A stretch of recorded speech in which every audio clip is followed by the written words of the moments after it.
Tamil Bible Study. ஹல்லேலூயா. 1 ராஜாக்களின் புஸ்தகம் 16ஆம் அதிகாரம். பாஷாவுக்கு விரோதமாக கர்த்தருடைய வார்த்தை ஆனானியின் குமாரனாகிய ஏகூவுக்கு உண்டாயிற்று. ஏன் அப்படின்னு சொன்னால், கர்த்தர் பாஷாவை எரோபியாமினுடைய இடத்திற்கு ராஜாவாக கர்த்தர் தெரிந்து கொண்டு வந்தார்.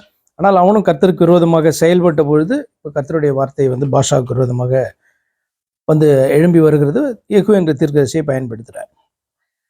கர்த்தர் சொல்றாங்க, நான் உன்னை தூளிலிருந்து உயர்த்தி உன்னை என் ஜனமாகிய இஸ்ரவேலின் மேல் தலைவனாக வைத்திருக்கையில் நீ எரோபெயாமின் வழியிலே நடந்து என் ஜனமாகிய இஸ்ரவேல் தங்கள் பாவங்களால் எனக்கு கோபமுண்டாக்கும்படி அவர்களை பாவம் செய்ய பண்ணுகிறபடியால் இதோ நான் பாஷாவின் பின்னடியாரையும் அவன் வீட்டாரின் பின்னடியாரையும் அழித்து போட்டு உன் வீட்டை நேபாத்தின் குமாரனாகிய எரோபெயாமின் வீட்டை போல ஆக்குவேன் அப்படின்ட்டு ஆண்டவர் பேசுகிறாங்க.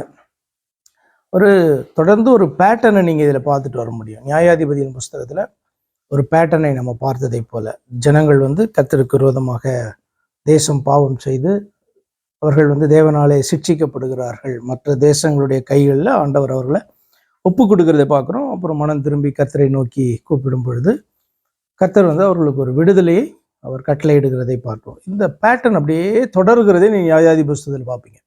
இப்போ இது வரைக்கும் சில ராஜாக்கள்லாம் நம்ம பார்த்துட்டு வந்துட்டோம். இதில் என்ன ஒரு பேட்டர்னை நீங்கள் பார்க்குறீங்க? ஒரே மாதிரியான ஒரு செயல்கள் இவர்களுடைய லைஃப்பில் எத்தனை ராஜாக்கள் பார்த்துட்டோம் நம்ம? நிறைய பேர். சவுல், தாவீது, சாலமோன், அவனுடைய குமாரன் ரெகோபெயாம், அந்த பக்கம் பார்த்தீங்கன்னா எரோபெயாம், எரோபெயாமுக்கு அடுத்தது பார்த்தீங்கன்னா பாஷா. அப்போ பாஷாவை கர்த்தர் நீக்கப்படுறார். நிறைய பேரை பார்த்துட்டோம்ல. என்ன பேட்டர்ன் நீங்கள் பார்க்குறீங்க அதில்? ஏன்னா அதுதான் நமக்கு இன்னைக்கு டீச்சிங். இதில் ராஜாக்களை நம்ம வாசிக்கும் போது அது ஒரு பெரிய டீச்சிங். ஒன்று, கர்த்தர் சொன்னபடியே இந்த யூதா கோத்திரத்தில் தாவீதின் குடும்பத்தில் அவர் வரப்போகிறார் என்கிறதற்கு கர்த்தர் அந்த லீனியேஜை அப்படியே காத்துட்டே வராரு அப்படின்றது ஒரு காரியம். இன்னொன்று பார்த்தீங்கன்னா, இந்த ராஜாக்கள் லைஃப்லேருந்து நமக்கு லேர்னிங் அப்படின்ட்டு ஏதாவது நீங்கள் இது வரைக்கும் படிச்சிருக்கீங்களா?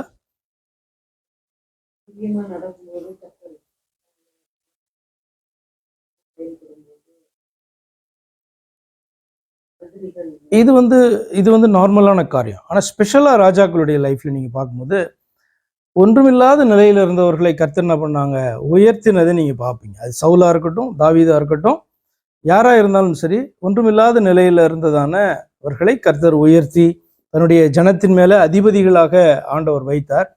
ஆனால் அவங்க எல்லாரும் ஒரே மாதிரியான காரியத்தை செய்கிறத பார்ப்பீங்க. எக்ஸப்ட் தாவீது. தாவீது பார்த்தீங்கன்னா அவனும் செய்தான், அபியூஸ் பண்ணான் பவர்ட்ஸை, ஆனால் மனம் திரும்பினான். அவன் ஒருத்தர் மட்டும்தான். மற்ற யாருமே பார்த்தீங்க அப்படின்னு சொன்னால் தங்களுக்கு ஈவாக கிடைத்ததான இந்த ஆசீர்வாதத்தை அவர்கள் தவறாக கர்த்தருக்கு விரோதமாக அவர்கள் பயன்படுத்தினதை பார்க்குறோம். அடுத்து இன்னொன்று, கொஞ்சம் கூட படிக்கவே இல்லை. அதுக்கு மேலே இருந்த ராஜாக்கள்கிட்ட இருந்து ஒரு காரியத்தை கூட அடுத்து வருகிறவங்க படிக்கல. உதாரணத்துக்கு இந்த இடத்துல எரோபியாம்கிட்ட இருந்து பாஷா என்ன பண்ணியிருக்கணும், படிச்சிருக்கணும். ஆனால் பாஷா படிக்கவே இல்லை பாடம். ஏன் தெரியல. இன்னைக்கு நமக்கும் பார்த்தீங்கன்னா அதுதான் டீச்சிங். ஒன்றுமில்லாத நிலையிலே காணப்பட்ட நம்மை அவருடைய பிள்ளைகளாக மாற்றி ஆண்டவர் நம்மளை ஆசீர்வதித்திருக்கிறார் இல்லையா? அப்போ அதை ஒருபோதும் பார்த்தீங்கன்னா நம்ம மறக்கக்கூடாது. அடுத்த நியூ இயர்க்கு நமக்கு ஒரு வசனம் கொடுத்துருக்காங்க ஆண்டவரில். அது என்ன வசனம்? நன்றி அறிதல் உள்ளவர்களாய் இருங்கள் அப்படின்ற ஒரு வசனத்தை ஆண்டவர் கொடுத்தாரு இல்லையா? அப்போ இந்த ராஜாக்களுக்கு பார்த்தீங்கன்னா நன்றி அறிதல் என்பது இல்லாமல் காணப்பட்டுச்சு. அதற்கு முன்பு காணப்பட்டதான எக்ஸாம்பிளாக வைத்து நம்ம அப்படி இருக்கக்கூடாது அப்படின்ட்டு அவர்கள் படிக்கவே இல்லை அப்படின்ற ஒரு பேட்டர்னை நீங்கள் இதில் கண்டினியூஸாக நீங்கள் பார்த்துட்டே இருப்பீங்க. ஆச்சரியமான ஒரு காரியம். ஏன் அப்படின்றது நீங்களே தான் சிந்தித்து பார்க்கணும். ஏன் மனுஷன் இப்படி காணப்படுறான்? அடுத்தது போன வாரத்தில் நான் ஒன்று சொன்னேன்.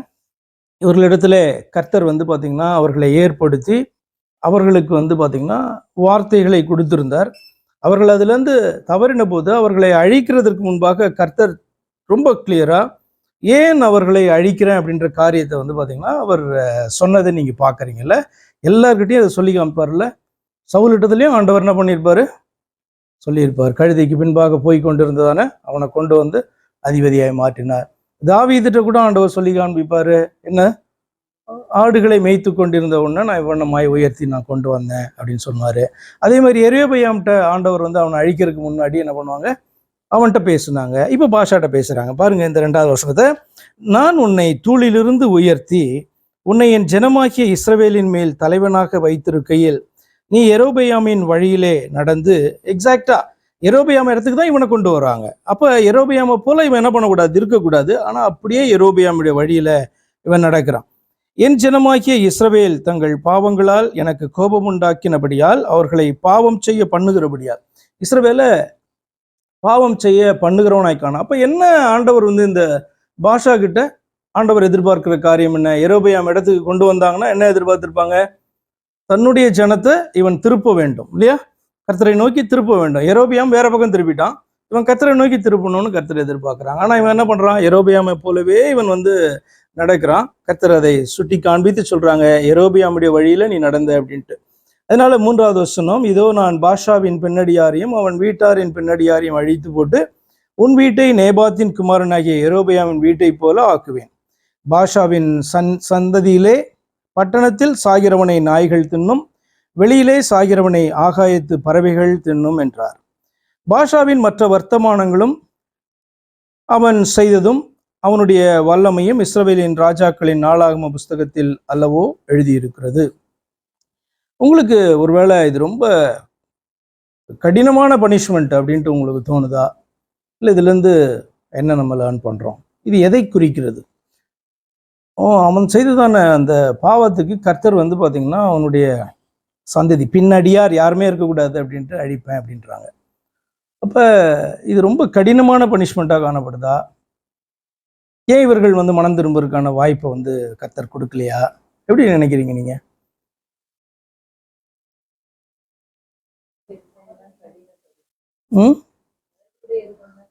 நான் இதை எப்படி பார்க்குறேன் அப்படின்னா, நீங்கள் இந்த என்ன பாவத்தை குறித்து அவர் பேசுகிறாருன்னு பாருங்களேன். 2வது வசனத்துட்டு 2வது பகுதி, நீ எரோபெயாம் உன் வழியிலே நடந்து என் ஜனமாகிய இஸ்ரவேல் தங்கள் பாவங்களால் எனக்கு கோபம் உண்டாக்கும்படி அவர்களை பாவம் செய்ய பண்ணுகிறபடியால். என்ன பாவம் பண்ணினான் இவன்? எரோபெயாமும் சரி இந்த பாஷாவும் சரி என்ன பாவம் பண்ணினார்கள்? ஆக்சுவலாக விக்கிரக ஆராதனையை வந்து உள்ளே கொண்டு வந்தாங்க. இதுக்கு வந்து பார்த்தீங்கன்னா மன்னிப்பு கிடையாதா அப்படின்ற ஒரு கேள்வி நமக்கு வரும். ஏன்னா நம்மெல்லாம் கூட விக்கிரக ஆராதனையில் இருந்து தான் நம்ம வந்தோம் அப்படி என்பதாக பவுல் வந்து சொல்றார். நம்ம எல்லாரும் வந்து பார்த்தீங்கன்னா ஆண்டவரை அறியாதவர்களாய் இருளின் ஆதிக்கத்தில் அறிந்திருந்தோம் என்று ஒரு வேளை நினைத்து கொண்டிருக்கலாம். ஆனால் வேதமோ சொல்லுகிறது இருளின் ஆதிக்கத்தில் தான் நம்ம காணப்பட்டோம் என்று சொல்லுது. அப்போ எல்லாருமே தேவனை அறியாதவர்களாகவும் ஒன் வே ஆர் அதர் விக்கிரக ஆராதனை செய்கிறவர்களாகவும் காணப்பட்டவர்களை கர்த்தர் வெளிச்சத்துக்கு கொண்டு வந்தார். வெளிச்சத்துக்கு கொண்டு வரதுனால என்ன அர்த்தம்னா, தான் யார் என்பதை கர்த்தர் வெளிப்படுத்தி அவரை நம்ம காண்கிறது தான், அறிகிறது தான் வெளிச்சம் என்றதான காரியம். அப்போ அந்த வெளிச்சத்துக்கு ஆண்டவர் கொண்டு வந்தார். தெய்வத்தை அறியும்படியாக ஆண்டவர் நமக்கு கிருபை செய்தார். இப்போ இந்த இஸ்ரவேல் ஜனங்களுடைய பாவம் ஏன் இந்த பாவம் மன்னிக்கப்படாத பாவமாக மாறுகிறது அப்படின்னு சொன்னால், தெய்வத்தை அறியாதவர்கள் அல்ல, இவர்கள் வந்து தேவனை அறிந்தவர்கள். அதற்கு பின்பு வந்து பார்த்தீங்கன்னா இவர்கள் விக்கிரக ஆராதனையை தங்களுடைய தேசத்திற்குள் இவர்கள் கொண்டு வருகிறார்கள். இது வந்து மன்னிக்கப்படாததான பாவமாக அது மாறுகிறது. எப்படி நீங்க புரிந்து கொள்ளணும் அப்படின்னா, நீங்க எபிரேயர் 6 நீங்க வாசிப்பீங்க.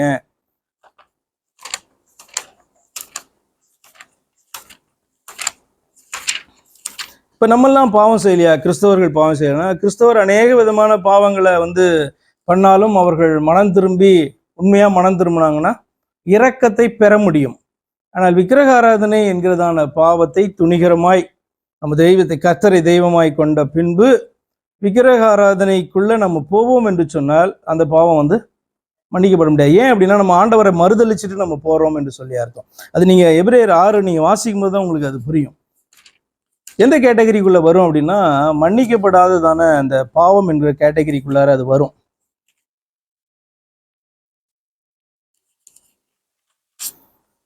எபிரேயர் 6 4வது வசனம் பாருங்க.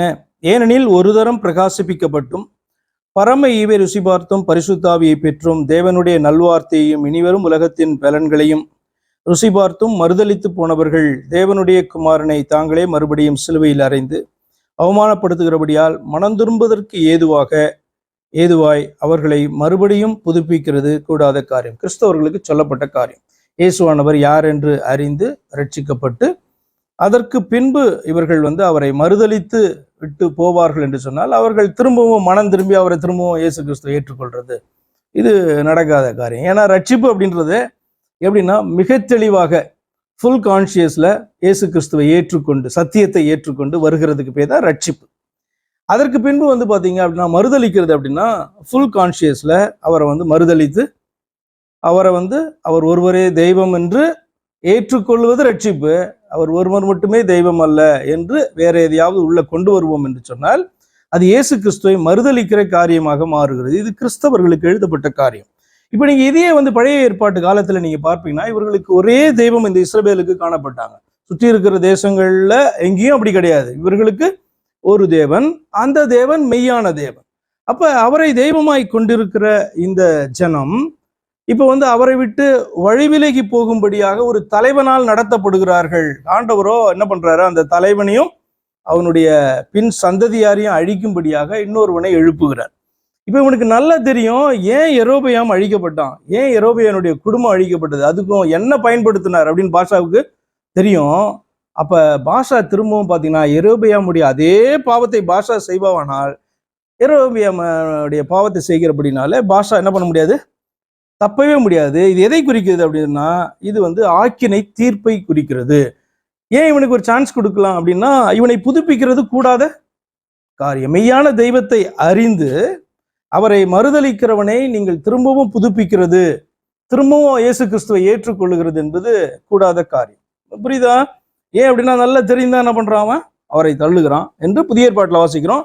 இங்கேயும் இதே காரியம் தான். ஆனபடினால இதை நீங்க வாசிக்கும் போது ரொம்ப பயங்கரமா இருக்கும். ஆனா இந்த பாவம் மன்னிக்கப்படாததான பாவம். ஏனென்று சொன்னால் மன்னிக்கிற ரட்சிக்கிற மெய்யான தெய்வத்தை தள்ளிவிட்டு அவருக்கு கோபம் உண்டாக்கி விட்டு மற்ற விக்கிரக ஆராதனையை பாத்தீங்கன்னா மெய்யான அந்த தேவனுடைய தேசத்துக்குள்ளே கொண்டு வந்த இவர்களை ஆண்டவர் ஒருபோது என்ன பண்ண மாட்டாரு, தப்ப விட மாட்டாரு. அதுதான் யெரொபெயாமுடைய லைஃப்ல பாக்குறோம்.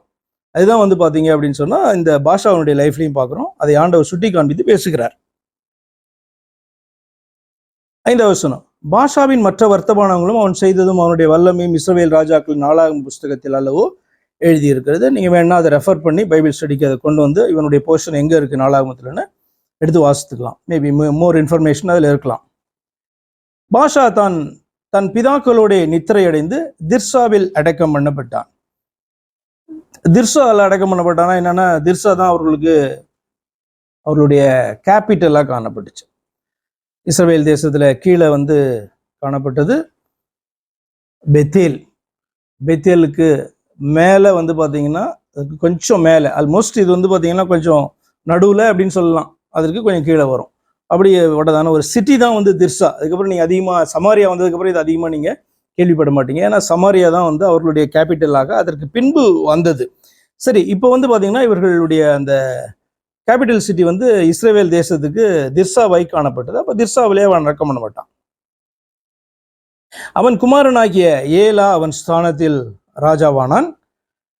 பாஷா தன் கைகளின் செய்கையால் கர்த்தருக்கு கோபம் உண்டாக்கி அவர் பார்வைக்கு செய்த எல்லா பொல்லாப்பின் நிமித்தமும் அவன் யெரொபெயாமின் வீட்டாரை வெட்டி போட்டது நிமித்தமும் இவர்களைப் போல் ஆவான் என்று அவனுக்கும் அவன் வீட்டுக்கும் விரோதமாக ஆனானியின் குமாரனாகிய யெகூ என்னும் தீர்க்கதரிசினால் கர்த்தருடைய வார்த்தை பின்னும் உண்டாயிற்று.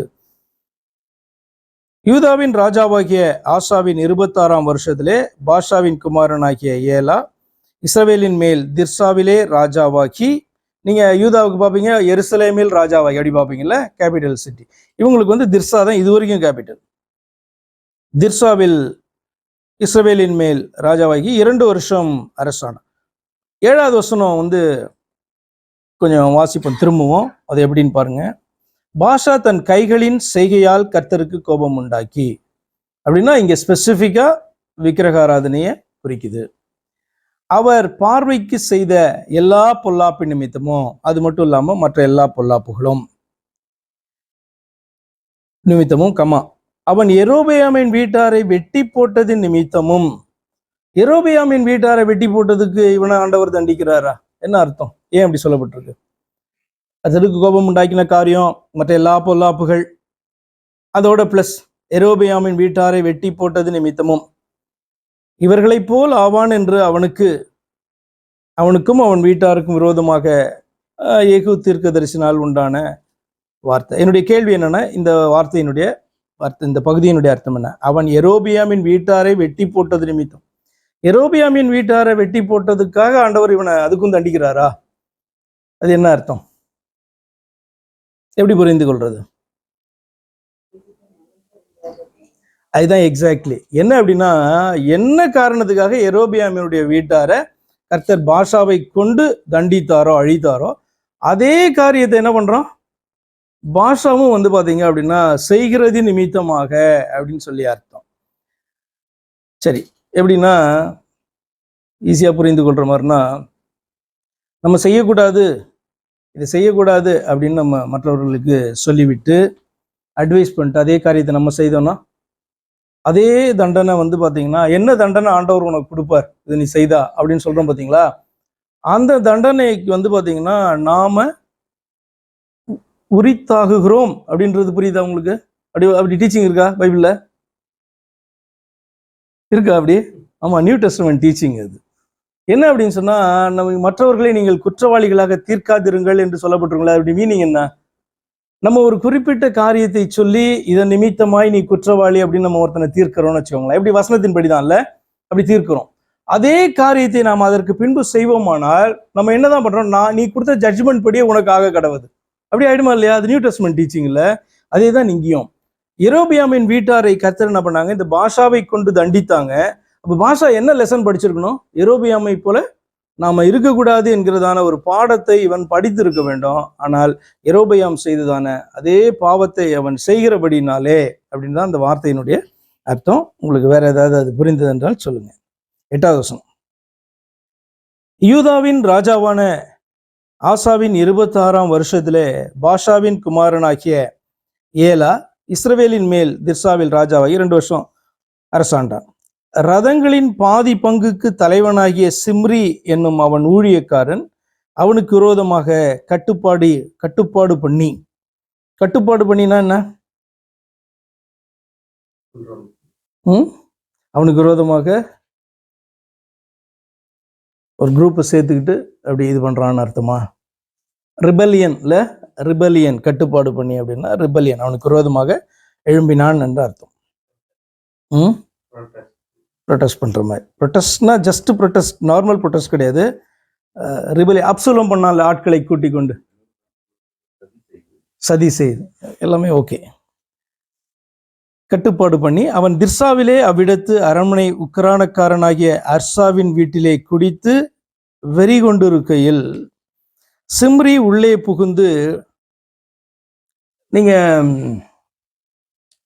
நீதிமொழிகள்ல ராஜாக்களுக்கு வந்து மதுபானம் பண்ணுவது தகுதி அல்ல அப்படின்ட்டு ஒரு வசனத்தை வாசிப்பீங்க இல்லையா? ஏன் ராஜாவுக்கு மட்டும் தகுதி இல்லை? ஏன்னா ராஜாவுடைய லைஃப் வந்து எப்பயும் ரிஸ்க் இல்லை, எப்பயும் ரிஸ்க். அப்போ வந்து பாத்தீங்கன்னா அவன் மதுபானத்தினால வெறி கொண்டு இருந்தான் அப்படின்னு சொன்னா எனி டைம் அவன் ராஜாவை என்ன பண்ணிடுவாங்க, கூட இருக்கிறவர்களே சதி செய்து அவனை தூக்கிட முடியும்ல. அப்ப ராஜா வந்து மற்றவர்களை பார்க்கலும் இதுல ஜாக்கிரதையா இருக்க வேண்டும், எல்லாத்துக்கும் உதாரணமா இருக்கணும் ராஜா இல்ல.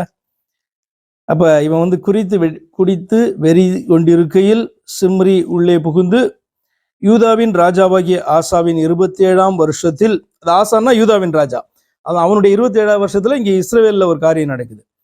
ஆசாவின் 27ஆம் வருஷத்திலே அவனை வெட்டி கொன்று, யார? ஆசாவை இல்ல, சிம்ரியை வெட்டி கொன்று போட்டு அவன் ஸ்தானத்தில் ராஜாவானான். சிம்ரி வந்து இப்ப ராஜாவாயிட்டான். அவன் ராஜாவாகி சிங்காசனத்தின் மேல் உட்கார்ந்த போது அவன் பாஷாவின் வீட்டாரை எல்லாம் வெட்டி போட்டான். அவன் இனத்தாரையாகிலும் அவன் சிநேகிதரையாகிலும் சுவரில் நீர்விடும் ஒரு நாயையாகிலும் அவன் உயிரோடே வைக்கவில்லை. யார் யாரெல்லாம் பாஷா பக்கம் இருந்தாங்களோ அத்தனை பேர் என்ன பண்ணா, அந்த தீர்க்கதரிசி சொன்ன அந்த வார்த்தையின்படி, அதாவது கர்த்தருடைய வார்த்தையின்படி வந்து பாத்தீங்கன்னா இந்த காரியம் நடக்குது. இது வந்து சிம்ரி என்கிற ராஜாவின் மூலமாக நடக்குது. 12வது வசனம். அப்படியே பாஷாவும் அவன் குமாரனாகிய ஏலாவும் தங்கள் வீணான விக்கிரகங்களினாலே இஸ்ரவேலின் தேவனாகிய கர்த்தருக்கு கோபம் உண்டாக்கி செய்ததும் இஸ்ரவேலை செய்ய பண்ணினதுமான அவர்களுடைய எல்லா பாவங்களின் நிமித்தம். அப்ப நிறைய பாவம், இது மட்டும் கிடையாது, நிறைய பாவம். ஆனா குறிப்பிட்ட ஒரு பாவத்துக்கு வந்து மன்னிப்பு கிடைக்காதபடி அழிக்கப்படுகிறார்கள்னா அது வந்து 12ஆம் வசனத்தை திரும்ப ரிப்பீட் ஆகுது. என்னன்னா, அப்படியே பாஷாவும் அவன் குமாரனாகிய ஏலாவும் தங்கள் வீணான விக்கிரகங்களினாலே இஸ்ரவேலின் தேவனாகிய கர்த்தருக்கு கோபமுண்டாக்கி செய்ததும் இஸ்ரவேலை செய்ய பண்ணினதுமான அவர்களுடைய எல்லா பாவங்களின் நிமித்தமும் கர்த்தர் தீர்க்கதரிசியாகிய யெகோவினால் பாஷாவை குறித்து சொல்லியிருந்த அவருடைய வார்த்தையின்படியே சிம்ரி பாஷாவின் வீட்டாரை எல்லாம் அழித்து போட்டான். எத்தனை பேரை பார்த்துட்டோம்? ஒன்று எரோபெயாம், அதுக்கப்புறம் பாஷா, எரோபெயாமுடைய குமாரன் ஒருத்தன் கொஞ்ச நாள்ல, அதுக்கப்புறம் பாஷா அவருடைய குமாரன் ஆகிய ஏலா. இந்த இவர்கள் எல்லாருமே வந்து பார்த்தீங்கன்னா அழிக்கப்பட்டார்கள். 14ஆம் வசனம். ஏலாவின் மற்ற வர்த்தமானங்களும் அவன் செய்த யாவையும் இஸ்ரவேல் ராஜாக்களின் 4ஆம் புஸ்தகத்தில் அல்லவோ எழுதியிருக்கிறது. 15ஆம் வசனம். யூதாவின் ராஜாவாகிய ஆசாவின் 27ஆம் வருஷத்திலே சிம்ரி திர்சாவிலே 7 நாள் ராஜாவாயிருந்தான். ஜனங்கள் அப்பொழுது பெலிஸ்தருக்கு இருக்கிற கிபேத்தோனுக்கு எதிராக பாளையம் இறங்கினார்கள். எத்தனை நாள் ராஜா வந்திருக்கான்? 7 நாள் தான். சிம்ரி கட்டுப்பாடு பண்ணி ராஜாவை கொன்று போட்டான் என்பதை அங்கே பாளையம் இறங்கின ஜனங்கள் கேட்டபோது இஸ்ரவேலர் எல்லாரும் அந்நாளில் தானே பாளையத்திலே படைத்தலைவனாகிய உம்ரியை இஸ்ரவேலின் மேல் ராஜாவாக்கினார்கள். அப்போது உம்ரியும் அவனுடைய கூட இஸ்ரவேல் அனைத்தும் கிபோத்தனிலிருந்து வந்து திர்சாவை முற்றுகையிட்டார்கள். பட்டணத்தை வந்து முற்றுகை போட்டாங்க. பட்டணம் பிடிபட்டதை சிம்ரி கண்டபோது அவன் ராஜாவின் வீடாகிய அரண்மனைக்குள் பிரவேசித்து தான் இருக்கிற ராஜ அரண்மனையை தீ கொளுத்தி அதிலே செத்தான். இது வந்து சிம்ரியுடைய எண்டு. 19ஆம் வசனம் பாருங்க. அவன் கர்த்தரின் பார்வைக்கு பொல்லாப்பானதை செய்து எரோபெயாமின் வழியிலும் அவன் இஸ்ரவேலை பாவம் செய்ய பண்ணின அவன் பாவத்திலும் நடந்ததினால் கட்டிக்கொண்ட அவனுடைய பாவங்களின் நிமித்தம் அப்படி நடந்தது. யாரு? 7 நாள் தான் வந்து பாத்தீங்க அப்படின்னு சொன்னா இவன் ராஜாவா இருந்தான். ஆனா அவனை குறித்து என்ன சொல்லப்பட்டிருக்குன்னா, அவன் கர்த்தரின் பார்வைக்கு பொல்லாப்பானதை செய்து எரோபெயாமின் வழியிலும் அவன் இஸ்ரவேலை பாவம் செய்ய பண்ணின அவன் பாவத்திலும் நடந்ததினால் கட்டிக்கொண்ட அவனுடைய பாவங்களின் நிமித்தம் அப்படி நடந்தது. அப்ப இவர்கள் வந்து பாத்தீங்கன்னா இந்த ராஜாக்கள் யாருமே அந்த எரோபெயாமுடைய பாவத்திலிருந்து இவர்கள் மீளாம அதே பாவத்தை என்ன பண்றாங்க, திரும்பவும் இவர்கள் வந்து செய்து கொண்டே வருகிறார்கள். அவர்கள் எத்தனை வருஷம் ஆண்டாலும் சரி, எத்தனை நாட்கள் ஆண்டாலும் சரி, அது வந்து பாத்தீங்கன்னா அவருடைய அழிவுக்கு தான் அது ஏதுவாய் காணப்பட்டது. 20ஆம் வசனம். சிம்ரியின் மற்ற வர்த்தமானங்களும் அவன் பண்ணின அவனுடைய கட்டுப்பாடும் இஸ்ரவேல் ராஜாக்களின் நாளாகம புஸ்தகத்திலே அல்லவோ. ஒரு பெரிய ரிவோல்ட். இது என்னன்னா 7 நாள் தானே ராஜாவா இருந்தான், இது என்ன அப்படின்னு நீங்க யோசிக்கலாம். ஆனா சிம்ரியின் மற்ற வர்த்தமானங்களும் அவன் பண்ணின அவனுடைய கட்டுப்பாடும் இஸ்ரவேல் ராஜாக்களின் நாளாகம புஸ்தகத்தில் எழுதியிருக்கு. அப்படின்னா ஒரு ராஜா, பெரிய தேசத்தினுடைய ராஜா, அவனுக்கு விரோதமாக வந்து பாத்தீங்கன்னா அவனுடைய தேசத்துக்குள்ளேயே இருந்து எழும்பி கட்டுப்பாடு பண்ணி அந்த ராஜாவை வந்து நியூட்ரலைஸ் பண்றாங்க அப்படின்னு சொன்னா அது வந்து அன்னைக்கு உள்ள இருந்து நீங்க பார்க்கும்போது அது ஒரு பெரிய ரிவோல்ட்டா வந்து பாத்தீங்கன்னா காணப்பட்டிருக்கும். பயங்கர வந்து ஒரு மூவி மாதிரி எடுத்தா அப்படி பேசலாம், அவ்வளோ விஷயங்கள் அதில் வந்து பார்த்தீங்கன்னா காணப்பட்டிருக்கும்ல. ஆக்சுவலாக அதனால தான் வந்து இப்படி எழுதியிருக்கு. என்ன அப்படின்னா நமக்கு அதெல்லாம் எக்ஸ்பிளைன் பண்ணலை அவங்க. ரொம்ப சிம்பிளாக அவனுடைய வர்த்தமானமும் அவன் பண்ணின அவனுடைய அந்த கட்டுப்பாடும் இஸ்ரவேல் ராஜாக்களின் நாளாக புஸ்தகத்தில் அல்லவோ எழுதியிருக்கு. அப்போது இஸ்ரவேல் ஜனங்கள் 2 வகுப்பாய் பிரிந்து, இப்போ சிம்ரியின் பீரியட் முடிஞ்சு உம்ரி பீரியட். ஆனால் அதில் வந்து பார்த்தீங்கன்னா ஆரம்பத்தில் கொஞ்சம் பிரச்சனை. என்ன அப்படின்னா இஸ்ரவேல் ஜனங்கள் 2 வகுப்பாய் பிரிந்து, பாதி ஜனங்கள் கீனாத்தின் குமாரனாகிய திப்னியை ராஜாவாக்க அவனை பின்பற்றினார்கள், பாதி ஜனங்கள் உம்ரியை பின்பற்றினார்கள். ஆனாலும் கீனாத்தின் குமாரனாகிய திப்னியை பின்பற்றின ஜனங்களை பார்க்கிலும் உம்ரியை பின்பற்றின ஜனங்கள் பலத்து போனார்கள். திப்னி செத்து போனான், உம்ரி அரசாண்டான். இப்போ வந்து உம்ரியினுடைய ராஜ்யம் இஸ்ரவேல் மேல உம்ரி. இங்க வந்து யூதால வந்து ஆசா. 23ஆம் வசனம். யூதாவின் ராஜாவாகிய ஆசாவின் 31ஆம் வருஷத்தில் உம்ரி இஸ்ரவேல் மேல் ராஜாவாகி 12 வருஷம் ராஜ்யபாரம் பண்ணினான். அவன் திர்சாவிலே 6 வருஷம் அரசாண்டு. மொத்தம் 12 வருஷம். அதுல திர்சாவிலே 6 வருஷம் அரசாள்றான். அதற்கு பின்பு 24 வருஷம் பின்பு சேமேரின் கையிலிருந்து சமாரியா மலையை 2 தாலந்து வெள்ளிக்கு வாங்கி அந்த மலையின் மேல் ஒரு பட்டணத்தை கட்டி அதற்கு மலையினுடைய எஜமானாயிருந்த சேமேருடைய பேரின்படியே சமாரியா என்னும் பெயரை தரித்தான். இது நீங்க நியூ டெஸ்டமெண்ட்ல கூட நீங்க சமாரியாவை பார்ப்பீங்கல்ல. சமாரியா என்பது அந்த மலை பட்டணத்தை மட்டும் குறிக்காம அது ஒரு பகுதியை, ஒரு ரீஜியனேவே வந்து பாத்தீங்கன்னா சமாரியான்னு குறிக்கும். இயேசு கிறிஸ்துனுடைய பீரியட்ல வந்து கலிலேயா, சமாரியா, யூதேயா அப்படி காணப்பட்டுச்சு. என்ன அப்போ வந்து பாத்தீங்கன்னா அது ஒரு நாற்பங்காவை நீங்க நியூ டெஸ்டமெண்ட் வாசிப்பீங்கல்ல, கால் பங்கு தேசாதிபதி இப்படிலாம் வாசிப்பீங்கல்ல, அது எப்படி 4ஆ பிரிக்கப்பட்டிருந்தது எனக்கு தெரியல. பட் ஆனால் சமாரியா என்பது பெரிய பிரதேசமாய் காணப்பட்டது. அந்த மலையிலே காணப்பட்ட அந்த பட்டணம் மாத்திரம் அல்ல, கேபிட்டல் சிட்டி மாத்திரம் கிடையாது. அப்போ இதனுடைய அந்த ஆரிஜின் எங்க எப்படி ஸ்டார்ட் ஆகுது அப்படின்னு நீங்க பாத்தீங்கன்னா, ஷேமேர் அப்படின்றதான ஒரு மனுஷன்ட்டு வந்து என்ன பண்றான், 2 தாலந்து வெள்ளிக்கு வாங்கி அந்த மலையை வாங்கி அதுல வந்து பட்டணத்தை அவன் கட்டுறான். கட்டி அதற்கு வந்து பாத்தீங்கன்னா அந்த ஷேமேரினுடைய பேர்படி ஷெமேரியா, அதான் சமாரியா, அதுக்கு பின்பாக ஃபேமஸான ஒரு பட்டணமாக அது காணப்பட்டது. அப்புறம் ஒரு பெரிய ஒரு ரீஜியனாகவே அது மாறுச்சு. சமாரியா என்னும் பேரை தரித்தான். அது வந்து இந்த ஷேமேர் என்கிறவனுடைய அந்த பேர்ல இருந்து தான் அந்த ஷமாரியான்றது வந்துச்சு. இதை செய்தது யார் அப்படின்னா உம்ரி. அப்ப அடுத்த 6 வருஷம் அவன் வந்து சமாரியால இருந்து அவன் அரசாளுகிறான். உம்ரி கர்த்தரின் பார்வைக்கு பொல்லாப்பானதை செய்து தனக்கு இதுதான் பேட்டர்ன். உம்ரி கர்த்தரின் பார்வைக்கு பொல்லாப்பானதை செய்து தனக்கு முன்னிருந்த எல்லாரை பார்க்கிலும் கேடாய் நடந்து நேபாத்தின் குமாரனாகிய யெரொபெயாம் சகல வழியிலும் இஸ்ரவேலின் தேவனாகிய கர்த்தருக்கு தங்கள் வீணான விக்கிரகங்களாலே கோபம் மூட்டினபடியாய் இஸ்ரவேலை பாவம் செய்ய பண்ணின அவனுடைய பாவங்களிலும் நடந்தான். 25வது வசனம் ஏன் இப்படி சொல்லுது? உம்ரி கர்த்தரின் பார்வைக்கு பொல்லாப்பானதை செய்து தனக்கு முன்னிருந்த எல்லாரை பார்க்கிலும் கேடாய் நடந்து. அப்படின்னா இவன் அவ்வளவு கேடா நடந்திருப்பான்.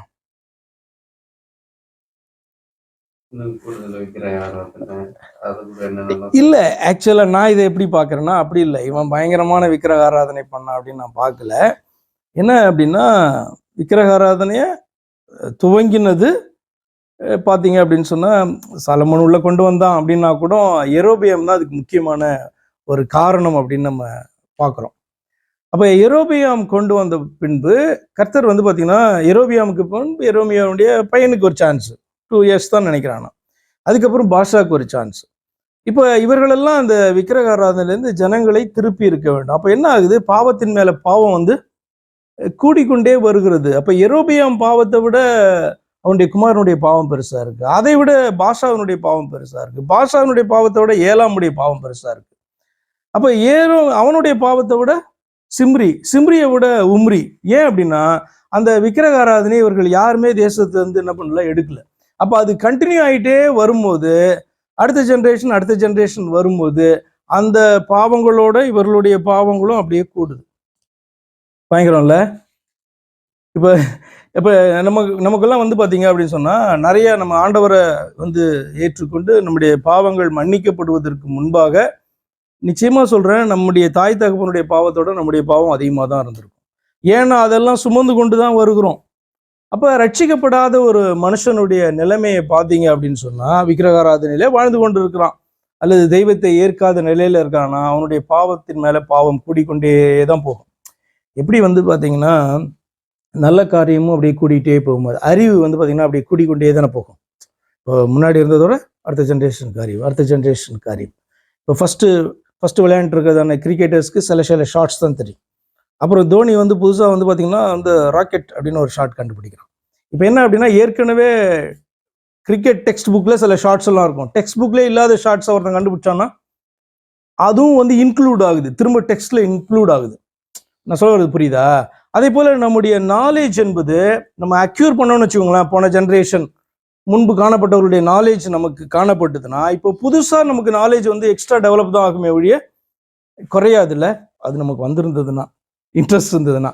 அதே போல பாவமும் மனம் திரும்பாம பாவ மன்னிப்பை பெறாத பாவம் நம்முடைய லைஃப்ல இருந்ததுன்னா நம்ம நினைக்கவே வேணாம், முன்னாடி இருந்தவங்களை காட்டிலும் நம்முடைய பாவம் அதிகமாக தான் காணப்படும். சரியா? அப்ப இப்படிதான் நீங்க பார்க்க முடியும். இவன் வந்து பாத்தீங்கன்னா யெரொபெயாமுக்கு ஈக்குவலா பாவம் செய்த மாதிரி நம்ம பார்க்கவே இல்லை. ஆனா யெரொபெயாம் பாவத்திற்கான அந்த பாவ மன்னிப்பை வந்து பாத்தீங்கன்னா அந்த இடத்துக்கு வந்தவர்கள் பெறவே இல்லை. நீங்க தானியேல் வந்து சொல்லும்போது நீங்க பார்ப்பீங்க, எங்களுடைய பிதாக்கள் செய்ததான அந்த பாவத்தை நீங்க பலன் நீங்க கொடுத்துருக்கிறீங்க, ஆனா உங்க இடத்துல இரக்கம் உண்டு, எங்களுக்கு நீங்க இறங்குங்க அப்படின்னு கேட்குறான்ல. அதுதான் மனம் திரும்புதல் ஆக்சுவலா. இல்லை அப்படின்னு சொன்னா நமக்கு வந்து பாத்தீங்கன்னா அதுக்கு மேல கூட்டிகிட்டே தான் போகும். அதுதான் நீங்க வந்து காணப்படுகிறது. இந்த வசனம் 25 இப்படி பார்க்கிறோம். உம்ரி வந்து தனக்கு முன்னிருந்த எல்லாரை பார்க்கிலும் கேடாய் நடந்தான். நேபாத்தின் குமாரனாகிய யெரொபெயாம் சகல வழிகளிலும், அதனால்தான் பாத்தீங்கன்னா அவனுடைய சகல வழிகளிலும் இஸ்ரவேலின் தேவனாகிய கர்த்தருக்கு தங்கள் வீணான விக்கிரங்களினாலே கோபம் மூட்டும்படியாய் இஸ்ரவேலை பாவம் செய்ய பண்ணின அவனுடைய பாவங்களிலும் நடந்தான். உம்ரி செய்த அவனுடைய மற்ற வர்த்தமானங்களும் அவன் காண்பித்த வல்லமையும் இஸ்ரவேல் ராஜாக்களின் 4ஆம் புஸ்தகத்தில் அல்லவோ எழுதியிருக்கிறது. உம்ரி தன் பிதாக்களுடைய நித்திரை அடைந்து சமாரியாவிலே அடக்கம் பண்ணப்பட்டான். நார்மலா இவர்கள் வந்து கேபிட்டல் சிட்டியில் தான் என்ன பண்ணுவாங்க, வைக்கப்படுவாங்க. சமாரியாவிலே அடக்கம் பண்ணப்பட்டான். அவன் குமாரனாகிய ஆகாப் அவன் ஸ்தானத்தில் ராஜாவானான். ஆகாப் உங்களுக்கு தெரியும், ஃபேமஸான ஒரு ஃபிகர். அவனை குறித்து நிறைய காரியங்களை நம்ம வந்து வேதத்தில் வாசிக்கிறோம். ஆகாப் அவன் ஸ்தானத்தில் ராஜாவானான். யூதாவின் ராஜாவாகிய ஆசாவின் 38ஆம் வருஷத்திலே உம்ரியின் குமாரனாகிய ஆகாப் இஸ்ரவேலின் மேல் ராஜாவாகி சமாரியாவில் இஸ்ரவேலின் மேல் 22 வருஷம் ராஜ்யபாரம் பண்ணினான். உம்ரியின் குமாரனாகிய ஆகாப் தனக்கு முன்னிருந்த எல்லாரை பார்க்கிலும் கர்த்தரின் பார்வைக்கு பொல்லாப்பானதை செய்தான். பாத்தீங்களா எப்படி வந்துட்டு இருக்கு பாத்தீங்களா? அந்த பேட்டர்ன் மாத்திரமல்ல, அது வந்து கூடிக்கிட்டே வர்றது. எப்போ அதை ஸ்டாப் பண்ணி மனம் திரும்புதல் உண்டாகல, கர்த்தர்கிட்ட திரும்பலையோ, அது வந்து பாத்தீங்கன்னா கூட்டிகிட்டே தான் வந்து பாத்தீங்கன்னா அவர்களுடைய லைஃப்ல வந்து கொண்டே வருகிறது. அவனை திரும்ப பாருங்க. உம்ரியின் குமாரன் ஆகாப் தனக்கு முன்னிருந்த எல்லாரை பார்க்கிலும் கர்த்தரின் பார்வைக்கு பொல்லாப்பானதை செய்தான். நேபாத்தின் குமாரனாகிய யெரொபெயாமின் பாவங்களில் நடப்பது அவனுக்கு கொஞ்ச காரியம் என்று நினைத்தார் போல அவன் சீதோனியரின் ராஜாவாகிய ஏத்பாகாலின் குமாரத்தி ஏசபேலை விவாகம் பண்ணினதும் அல்லாமல் அவன் போய் பாகாலையும் சேவித்து அதை பணிந்து கொண்டு தான் சமாரியாவிலே கட்டின பாகாலின் கோயிலில் பாகாலுக்கு பலிபீடத்தை எடுப்பித்தான். இப்போ இவன் வந்து அவனுக்கு முன்னாடி இருந்த எல்லாரோட இவன் வந்து மோசம். அதுவும் இல்லாமல் துணிகரமாக என்ன பண்ணுறான், சீதோனியரின் ராஜா. சீதோனியர்னா இப்போ இருக்கிறதான இந்த லெபனான் தேச பகுதியிலே அது காணப்படும். அவர்களுடைய தெய்வம் வந்து பாகால். கானானியருடைய தெய்வம் பாகால் தான், அங்கே மேலே வரைக்குமே தான். ஏத் பாகால் அப்படின்றதான இந்த ராஜா. ஏத் பாகால்னா வித் பாகால், பாகாலோடு கூட இருக்கிறவன், ஐக்கியப்பட்டு இருக்கிறவன் அப்படின்றதான அர்த்தம். ஏத் பாகால் அப்படின்றதான அவனுடைய குமாரத்தி ஆகிய யெசபேலை அவன் வந்து விவாகம் பண்ணி பாகாலை வந்து பார்த்தீங்கன்னா சேவித்து அதை பணிந்து கொண்டு தான் சமாரியாவிலே கட்டின பாகாலின் கோவிலில் பாகாலுக்கு பலிபீடத்தை எடுப்பித்தான். ஆகாப் ஒரு விக்கிரக தொகுப்பையும் வைத்து இஸ்ரவேலின் தேவனாகிய கர்த்தருக்கு கோபம் உண்டாக்கும்படிக்கு தனக்கு முன்னிருந்த இஸ்ரவேலின் ராஜாக்கள் எல்லாம் செய்ததை பார்க்கிலும் இன்னும் அதிகமாய் செய்து வந்தான் அப்படின்னு வாசிக்கும். சரி, நம்ம இதை இப்படி வாசிக்கும் போது என்னதான் நமக்கு தோணும்னா, அவர்களோட இவன் நிறைய விக்கிரக தொகுப்புல வைத்தான் அப்படின்ட்டு நமக்கு தோணும். அப்படி அல்ல. நான் இதை பார்க்கறது என்ன அப்படின்னா, மனம் திரும்புவதற்கான வாய்ப்பை பயன்படுத்தி கொள்ளலை. அப்படியானால் இவன் வந்து பார்த்தீங்கன்னா அந்த பாவத்தோட இந்த பாவமும் இவனுடைய லைஃபினுடைய பாவங்களும் கூடி வந்து பார்த்தீங்கன்னா கர்த்தருக்கு விரோதமான அந்த காரியமும் கோபத்தையும் அவருக்கு உண்டாக்குறதான செயலாய் இருக்கிறபடினாலே அது அதிகமாய் அப்படின்னு சொல்லி பார்த்தீங்கன்னா வாசிக்கிறோம். 34 அவன் நாட்களிலே பெத்தேல் ஊரானாகிய ஈயேல் எரிகோவை கட்டினான். கர்த்தர் நூனின் குமாரனாகிய யோசுவாவை கொண்டு சொல்லியிருந்த வார்த்தையின்படியே அவன் அதன் அஸ்திபாரத்தை போடுகிற போது அபிராம் என்னும் தன் மூத்த குமாரனையும் அதன் வாசல்களை வைக்கிற போது செகூப் என்னும் தன் இளைய குமாரனையும் சாக கொடுத்தான். இது வந்து முன்னாடி சாபமாக சொல்லப்பட்டிருக்கும்ல. எரிகோவை வந்து இனி யாரும் வந்து எவன் ஒருத்தன் கட்டுறானோ அவன் கட்டும்போது இந்த காரியம் நடக்கும் என்று யோசுவாவினுடைய நாட்களில் சொல்லப்பட்டது இங்கே வந்து பார்த்தீங்கன்னா நிறைவேறுது. எத்தனை வருஷங்களுக்கு அப்புறம்னு தெரில. ஆனால் ஒருத்தன் வந்து பார்த்தீங்கன்னா எரிகோவை கட்டுறதுக்கு துணிகரம் கொண்டு என்ன பண்ணுறான், எரிகோவை கட்டுகிறான். அது யார் அப்படின்னா பெத்தேல் ஊரானாகிய ஈயேல். அப்போ வந்து பார்த்தீங்கன்னா தன்னுடைய மூத்த குமாரனையும் ஃபினிஷ் பண்ணும்போது அதன் வாசல்களை வைக்கிற போது எகூப் என்னும் தன் இளைய குமாரனையும் சாக கொடுத்தாங்க. இது எங்க இருக்குன்னு நீங்க வேணா பாருங்க. ஏன் இப்படிலாம் எழுதப்பட்டிருக்கு அப்படின்னா, கர்த்தர் சொன்ன வார்த்தை நிறைவேறுச்சு. அது எப்போ நிறைவேறிது அப்படின்றத வந்து பார்த்தீங்கன்னா தொடர்ந்து நமக்கு சொல்லிக்கொண்டே வருவாங்க. யோசுவா 6:26. அக்காலத்திலே யோசுவா இந்த எரிகோ பட்டணத்தை கட்டும்படி எழும்பும் மனுஷன் கர்த்தருக்கு முன்பாக சபிக்கப்பட்டிருக்க கடவன். அவன் அதன் அஸ்திபாரத்தை போடுகிற போது தன் மூத்த குமாரனையும் அதன் வாசல்களை வைக்கிற போது தன் இளைய குமாரனையும் சாக கொடுக்க கடவன் என்று சாபம் கொண்டான். இப்படி ஒரு சாபம் வந்து பார்த்தீங்கன்னா எரியோவுக்கு விரோதமாக சொல்லப்பட்டது. ஏன் அப்படின்னா, எரியோவுக்கு விரோதமாக ஏன் இப்படி ஒரு சாபம்? எரிகோ வந்து பார்த்தீங்கன்னா கர்த்தர் அவர்களுக்கு கொடுத்ததான தேசத்தை சுதந்திரிப்பதற்கு தடையாக நின்ற எல்லாத்தையும் ஆண்டவர் என்ன பண்ணாரு? சபிச்சார். நீங்க எல்லாத்தையும் பார்க்கலாம் வரிசையாக. யார் யாரெல்லாம் வந்து பார்த்தீங்கன்னா கர்த்தர் அழைத்து கொண்டு வந்தார் இல்லையா, அந்த பிரயாணத்துல யார் யாரெல்லாம் வந்து இவங்களை டிஸ்டர்ப் பண்ணாங்களோ, தடை செய்தார்களோ, அத்தனை பேரும் வந்து பார்த்தீங்கன்னா அழிக்கப்பட்டாங்க அல்லது சாபத்தை பெற்றார்கள். உங்களுக்கு ஞாபகம் இருக்கும், ஏசாவினுடைய குமாரனாகிய ஏதோமியர்கள் என்று சொல்லப்படுகிறவர்கள் வந்து பார்த்தீங்கன்னா என்ன பண்ணாங்க, இவர்களுக்கு வழி கொடுக்காதபடிக்கு இவர்களை சுற்றி போக பண்ணினதான காரியத்தை கர்த்தர் வந்து நினைவு கூர்ந்து அதுக்கப்புறம் என்ன பண்ணுவாங்க, அதை குறித்து பேசுவாங்க. உங்களை வந்து கொண்டு போன வழியில போக விடாதபடிக்கு அவர்கள் தடுத்தாங்கல்ல, அதை நான் மனதில் வைத்திருக்கிறேன், இதை நீங்க வந்து அவர்களுக்கு விரோதமா இந்த காரியத்தை செய்யணும் அப்படின்ட்டு என்ன பண்ணுவாங்க, ஆண்டவர் பேசுவார். அப்புறம் மோவாபியர்கள், அம்மோனியர்கள், யார் யாரெல்லாம் வந்து பார்த்தீங்கன்னா இவர்களுக்கு விரோதமாய், தேவ பிள்ளைகளுக்கு விரோதமாய் அல்லது தேவனுடைய சித்தம் தேவ பிள்ளைகளுடைய வாழ்க்கையில நிறைவேறுவதற்கு தடையாக எழும்பி நின்றார்களோ அதெல்லாம் வந்து பார்த்தீங்கன்னா சபிக்கப்பட்டது, அழிக்கப்பட்டது. அப்ப எரிகோ மதில்ன்றது ஒரு சிம்பாலிக்கான ஒரு காரியம். என்ன அப்படின்னா, எரிகோ மதில் அல்லது எரிகோ பட்டணம் என்பது அவர்கள் கானானுக்குள் போக முடியாதபடிக்கு அவ்வளவு பெரியதான ஒரு தடையாக அவர்களுடைய லைஃப்ல காணப்பட்டது. கர்த்தர் குறுக்கிட்டு இந்த காரியத்தை செய்யலை அப்படின்னா இந்த ஜனங்க என்ன பண்ண முடியாது, எரிகோவை கடந்தோ எரிகோவை பிடித்தோ இவர்களால கானானுக்குள்ள அதுக்கப்புறம் டிராவல் பண்ண முடியாது. அந்த டிராவல் வந்து ஸ்டாப் ஆயிருக்கும். சோர்ந்து போய் அங்கேயே டென்ட்டை வேணா இந்த பக்கம் வேணா போடலாம். அப்ப கர்த்தர்கிட்ட கேட்ட போது கர்த்தர் என்ன பண்ணாங்க, அதுக்கான வழியை என்ன பண்ணாங்க சொன்னாங்க, சுற்றி வர சொன்னாங்க. ஆண்டவர் சொன்னபடி செய்த போது எக்கானம் ஊதின போது எரிகோ விழுந்ததையும் அங்க இருக்கிற எல்லாரையும் என்ன பண்ணாங்க, ராகாபுடைய ஃபேமிலியை தவிர எல்லாரையும் ஆண்டவர் என்ன பண்ணாங்க, அழிக்க சொன்னாங்க. அழிச்சு முடிச்சுட்டு அவங்க ஒரு சாபத்தை கொடுக்குறான். என்ன அப்படின்னா, எரிகோ திரும்பவும் தீக்கிரையாக்குனாங்க. எரிகோ திரும்ப கட்டப்படக்கூடாது.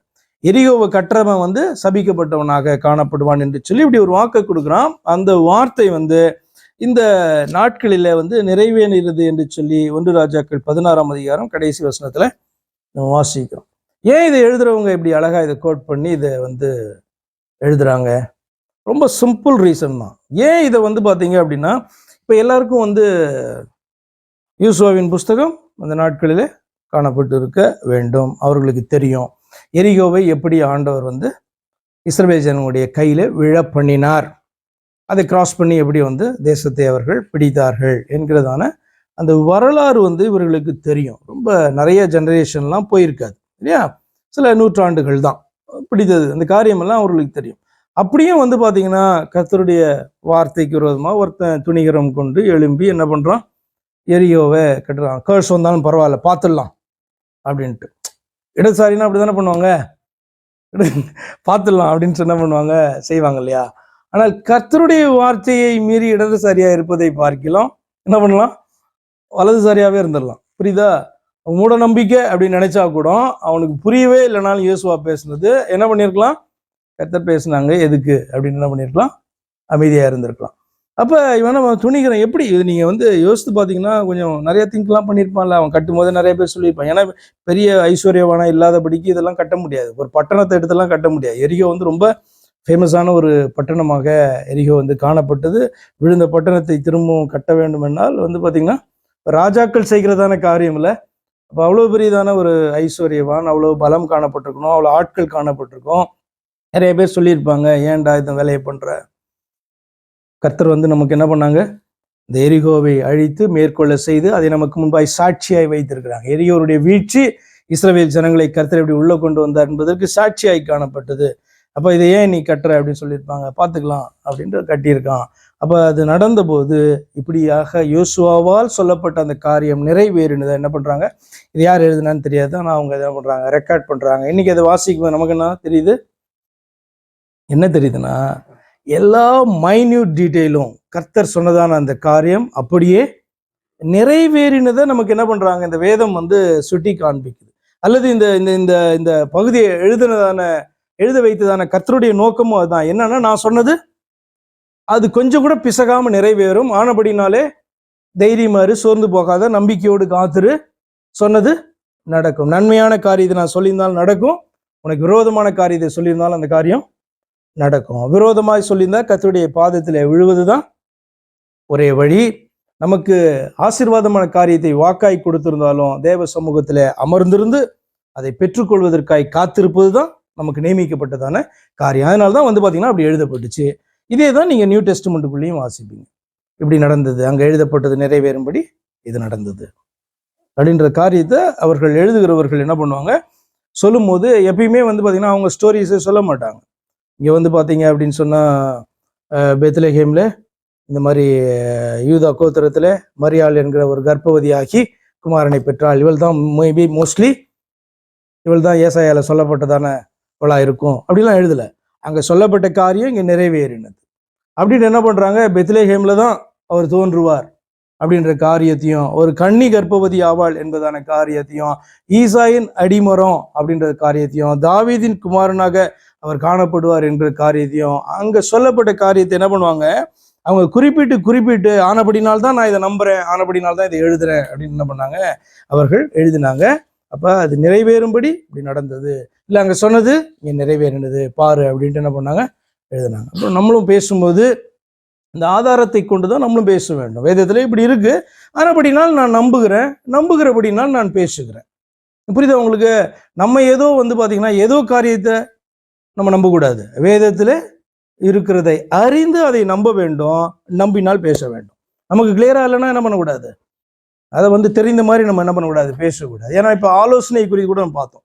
ஒரு ஆலோசனை கொடுக்கறது, ஒரு போதனை பண்ணுவது எளிதான காரியமா இருக்கலாம். ஆனா என்ன போதனை பண்ணுமோ அந்த போதனையின்படி நாம நடக்க வேண்டும், இல்லைன்னா போதிக்காம இருக்கலாம். இப்போ நான் இந்த காரியத்தின்படி நடக்க முடியாதனால ஷூரா தெரிஞ்சேன்னா என்ன பண்ணக்கூடாது, நான் அட்வைஸ் கொடுக்கக்கூடாது. பிள்ளைகளாக இருந்தாலும் சரி, சபையாக இருந்தாலும் சரி, வேற யாராக இருந்தாலும் சரி, இப்படிதான் நடக்கணும் அப்படின்னு சொன்னால் நான் நடக்கிறதுக்கு நானும் ரெடி ஆகிடணும் இல்லையா? இது வரைக்கும் நடக்கலனாலும் இப்போ நான் நடக்கிறதுக்கு ரெடி ஆகிடணும். அப்படின்னா என்ன பண்ணலாம், ஆலோசனை கொடுக்கலாம், போதனையை கொடுக்கலாம். இல்லை அப்படின்னு சொன்னால் அது பார்த்தீங்கன்னா இந்த போதனையின்படி நடக்கலனா இப்படி உனக்கு அப்படின்னு எழுதியிருக்கு அப்படின்னு சொல்லுகிறபடி அது ஆகும் என்று வேதத்தில் நம்ம வாசிக்கும். சரி, ஏதாவது கேள்வி இருக்கா?